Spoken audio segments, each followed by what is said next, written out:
বীজ বপন থেকে মাত্র 60 দিনে যদি আপনারা সঠিক পরিচর্যা করেন তাহলে এই ফসল চাষ করে আপনারা কিন্তু মোটা মুনাফা অর্জন করতে পারেন।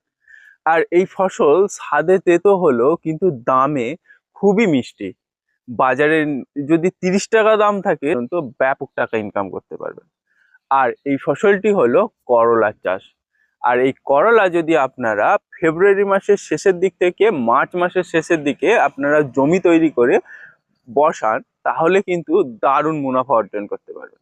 আজকের এই ভিডিওতে আমি আপনাদের সঙ্গে কথা বলবো যে আপনারা অনেক সময় দেখেছেন যে করলা লাগিয়েছেন, লাগানোর পর গাছও হয়েছে, আবার অনেক সময় দেখেছেন গাছ হলুদ হয়ে নষ্ট হয়ে গেছে বা ফলও এসছে, ফলগুলো হলুদ হয়ে নষ্ট হয়ে যাচ্ছে। আজকের এই ভিডিওতে এই সমস্ত সমস্যাগুলো নিয়েও আলোচনা করব এবং স্টেপ বাই স্টেপ যে কিভাবে করলার জমি তৈরি করবেন, কিভাবে চাষ করবেন, বীজ নির্বাচন থেকে শুরু করে সমস্ত বিষয়টা আজকের এই ভিডিওতে আমি আপনাদের সঙ্গে আলোচনা করব। করলা চাষে সবচেয়ে গুরুত্বপূর্ণ হলো জমি নির্বাচন এবং তার জমির প্রস্তুতি। তো জমি নির্বাচন হিসেবে আপনারা শীতকালীন যে ফসল চাষ করেছেন সেই চাষের ফসল উঠে যাওয়ার পর ভালো করে দুটো চাষ দিয়ে ভালো করে মাটিকে রোদ খাই নেবেন। আর জমি হিসেবে নির্বাচন করবেন দোআঁশ মাটি, তাহলে করলা চাষে সবচেয়ে ভালো আপনারা ফলন দেখতে পাবেন।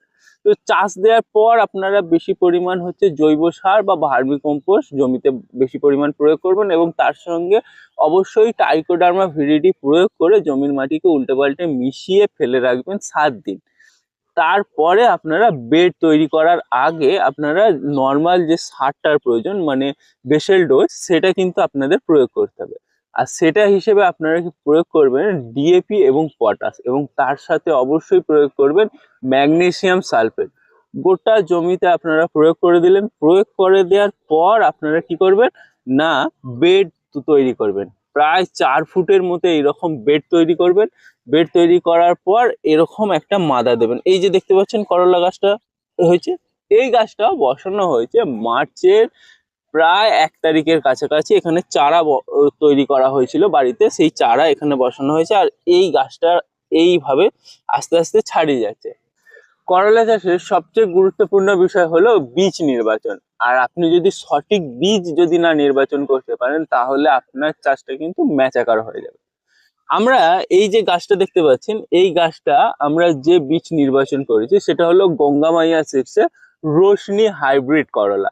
এটা গাছটা আপনারা দেখতে পাচ্ছেন কত সুন্দর ভাবে হয়েছে। এখনো কিন্তু 1 মাস বয়স হয়নি গাছটা, তাতেও গাছের গ্রোথটা কিন্তু আপনারা দারুণ দেখতে পাচ্ছেন। তো এই গাছের যদি গ্রোথ না হয় তাহলে কিন্তু আপনার ফলনও কিন্তু লেট আসতে পারে। রোশনি করলাটা আমরা কেন চুজ করলাম, এর বেনিফিট কি?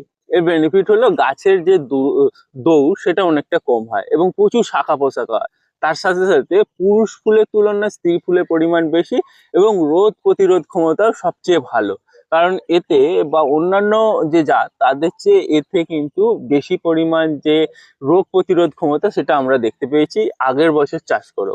আপনার গাছের যখন বয়স মানে জমি তৈরি করার পর বসানোর পর আপনার গাছের যখন বয়স দেখবেন প্রায় 1 মাস মতো হয়ে গেছে এবং গাছ ব্যাপক পরিমাণে চালিয়ে যাচ্ছে, তখন কিন্তু আপনাদের মাচা তৈরি করতে হবে। করলা গাছের যখন আপনার বয়স প্রায় 1 মাসের কাছাকাছি হয়ে যাবে তখন থেকেই কিন্তু আপনাদের পরিচর্যা স্টার্ট করে দিতে হবে। বিশেষ করে পোকার জন্য কীটনাশক অবশ্যই স্প্রে করতে হবে।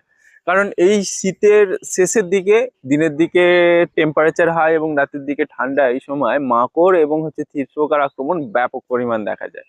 আর এইগুলোকে কন্ট্রোল করতে পিনোসন গ্রুপের যেসব কীটনাশকগুলো হয় সেগুলো আপনারা 15 দিন অন্তর একবার স্প্রে করুন, দেখবেন সমস্ত ধরনের পোকা কি আপনারা কন্ট্রোল করতে পারছেন। আর করলা গাছের বয়স যখন 1 মাস, প্রায় 1 থেকে 2 হাত করে আপনার গাছ বড় হয়ে মাচায় উঠতে শুরু করেছে, এই সময় কিন্তু ডাউনি মেলোডি রোগের আক্রমণও আস্তে আস্তে দেখা যায় কিছু কিছু জাতের করলাতে। এই অবস্থাতে আপনারা অবশ্যই কিলাক্সিল গোল্ড আপনাদের গাছে স্প্রে করুন, দেখবেন এই ডাউনি মেলোডি জাতীয় যে রোগগুলোর আক্রমণ থেকে গাছকে বাঁচাতে পারবেন এবং গাছকে আরো দ্রুত ডেভেলপ করাতে পারবেন। করলা চাষে সবচেয়ে গুরুত্বপূর্ণ কয়েকটা টিপস আপনাদের বলি, যেটা হলো যে করলা যখনই আপনার ফলতে শুরু করবে অবশ্যই সেইগুলোকে হারভেস্ট করে বাজারজাত করবেন। গাছে করলা রাখবেন না বা পাকতে দেবেন না, তাতে ফলনের চাহিদা বা গাছের যে ফল দেওয়ার চাহিদা সেটা অনেকটাই কমে যায়, এতে ফলনও অনেকটাই হ্যাম্পার হয় এবং গাছও অনেক দিন বাঁচতে পারে না। সেই জন্য বলবো ফল অবশ্যই তুলে গাছকে ফাঁকা করবেন, তাতে ফলনটা আপনারা পরবর্তীকালীন সবসময় বেশি পাবেন। তো আশা করি আমি আপনাদের বোঝাতে পারলাম যে করলা চাষে আপনারা কিভাবে জমি তৈরি করবেন, কিভাবে প্রস্তুতি নেবেন সমস্ত বিষয়টা, এবং পরবর্তীকালীন যে পরিচর্যা নিয়ে অন্য এক ভিডিওতে আমি আপনাদের সঙ্গে আলোচনা করব। আজ এই পর্যন্তই, আবার দেখা হচ্ছে পরবর্তী এক ভিডিও। ভালো থাকবেন এবং আপনার ফসলের যত্ন নেবেন।